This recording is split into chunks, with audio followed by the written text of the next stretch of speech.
Itel নিয়ে এলো তাদের নতুন আরেকটি mobile phone itel P55 5G। তো এই মোবাইল ফোনটি রিসেন্টলি ইন্ডিয়াতে লঞ্চ হয়েছে প্রায় 10,000 টাকার আশেপাশে, যেটাকে বাংলা টাকায় কনভার্ট করলে অ্যারাউন্ড 13,000 টাকার আশেপাশে হয়। তো আমার মতে এই মোবাইল ফোনটি যদি বাংলাদেশে লঞ্চ হয় তাহলে 15,000 টাকার আশেপাশে এই মোবাইল ফোনটি পাওয়া যেতে পারে। তো এই বাজেটের মধ্যে এই মোবাইল ফোনটিতে রয়েছে মিডিয়াটেক ডাইমেনসিটি 6080 এর মতন একটি পাওয়ারফুল প্রসেসর, তার সাথে রয়েছে ডিসপ্লেতে 90 হার্টজ এর রিফ্রেশ রেট, তার সাথে বন্ধুরা এই মোবাইল ফোনটিতে রয়েছে 5G সাপোর্ট এবং আরো অনেক কিছু। তো বন্ধুরা আজকের এই ভিডিওতে আমরা এটাই জানবো যে আসলে কি আমরা এর স্পেসিফিকেশন দেখে কি আমাদেরকে এই মোবাইল ফোনটি কেনা উচিত কিনা, এবং বাংলাদেশ বাজারে যদি এটা 15,000 টাকা বাজেটের আশেপাশে লঞ্চ হয় তাহলে এই মোবাইল ফোনটি কেমন হবে, A to Z নিয়ে আজকের ভিডিওতে আলোচনা করব। তাহলে চলুন শুরু করা যাক। তো প্রথমেই আমরা এক নজরে এই ফোনটির বক্সের ভিতরে তারা কি দিচ্ছে এই বিষয়গুলো আগে জেনে নিব। তো প্রথমে আপনারা ফোনটির বক্সের ভিতরে পেয়ে যাবেন একটি চার্জার, একটি SIM ejector pin, type C cable, একটি ব্যাক কভার এবং কাঙ্ক্ষিত মোবাইল ফোনটি।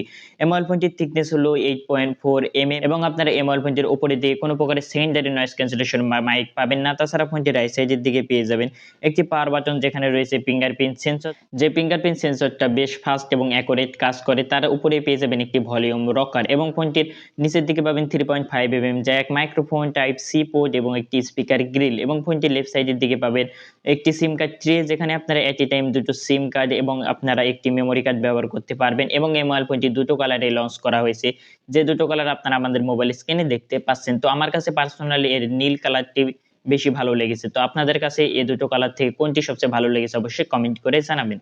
তো ফোনটির ডিজাইনের দিক দিয়ে আমার কাছে এই মোবাইল ফোনটি ভালোই লেগেছে, কিন্তু বন্ধুরা আমরা যখন এই মোবাইল ফোনটির ফ্রন্ট সাইডে চলে আসবো তখন আপনাদেরকে এই মোবাইল ফোনটির ডিজাইনটি ভালো নাও লাগতে পারে। কেননা বন্ধুরা এই মোবাইল ফোনটির ডিসপ্লেতে রয়েছে ভি-নচ ডিসপ্লে, যেটা 2023 সালের এই সময়ে এসে এবং এই বাজেটের মধ্যে আমরা এই ভি-নচ ডিসপ্লে কোনোভাবে আশা করতে পারি না। কারণ এখানে যদি 5 হোল কাট দিত তাহলে আমার মতে এই মোবাইল ফোনটির ডিজাইনের দিক দিয়ে আমার কাছে আরো বেটার লাগতো। তো এই মোবাইল ফোনটির ডিসপ্লেতে রয়েছে 6.6 ইঞ্চির একটি IPS LCD HD প্লাস এর ডিসপ্লে, যেখানে রয়েছে 90 হার্টজের সাপোর্ট, যার রেজলিউশন হলো 720x1612 পিক্সেল, যার পিপিআই ডেনসিটি হলো 267 পিপিআই ডেনসিটি। তো ওভারঅল বলতে গেলে এই বাজেটের মধ্যে আমরা একটি 5 হোল কাট ডিসপ্লে এবং ফুল এইচডি প্লাস এর ডিসপ্লে আশা করে থাকি। তো এই মোবাইল ফোনটির ডিসপ্লে আমার কাছে বাজেট অনুযায়ী এই জায়গাতে মোটেও ভালো লাগেনি, এটা আমরা এভারেজের কাতারে রাখতে পারি। কিন্তু বন্ধুরা এই মোবাইল ফোনটির ডিসপ্লেতে যে কিছুই থাকুক না কেন, এই মোবাইল ফোনটির প্রসেসর সেকশনের দিক দিয়ে বাজেট অনুযায়ী একটি পাওয়ারফুল প্রসেসর ব্যবহার করা হয়েছে, সেটি হলো এই মোবাইল ফোনটিতে রয়েছে মিডিয়াটেক ডাইমেনসিটি 6080 এর একটি পাওয়ারফুল প্রসেসর, যেটি হলো 6nm বেস এবং এই মোবাইল ফোনটির আন্তর্জাতিক স্কোর প্রায় 4 লাখের উপরে চলে যায়, যেটা আমরা এই বাজেট পয়েন্টের দিক দিয়ে একটি ভালো পয়েন্ট বলতে পারি।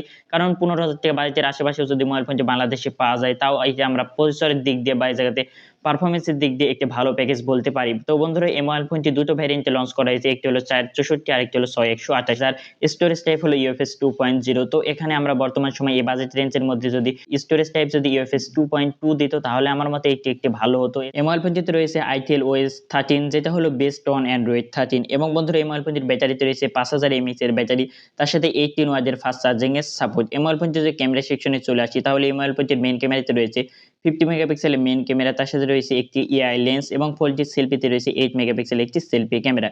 এবং ফোনটির ক্যামেরা দিয়ে সর্বোচ্চ 1080p এবং 30fps ভিডিও শুটিং করা যাবে। তো বন্ধুরা এই মোবাইল ফোনটি সম্পর্কে ওভারঅল বলতে গেলে এই মোবাইল ফোনটির সবচেয়ে যে বিষয়টি হাইলাইটিং পয়েন্ট সেটি হলো এই মোবাইল ফোনটির পারফরমেন্স এবং এই মোবাইল ফোনটির 5G সাপোর্ট রয়েছে। তো বন্ধুরা সর্বশেষে এই মোবাইল ফোনটি আপনাদেরকে কেমন লেগেছে অবশ্যই কমেন্ট করে জানাবেন, এবং বন্ধুরা প্রতিনিয়ত এরকম ভিডিও পেতে আমাদের চ্যানেলটি সাবস্ক্রাইব করে আমাদের পাশে থাকবেন। দেখা হচ্ছে পরবর্তী কোনো ভিডিওতে, ততক্ষণ পর্যন্ত ভালো থাকবেন, সুস্থ থাকবেন, আল্লাহ হাফেজ।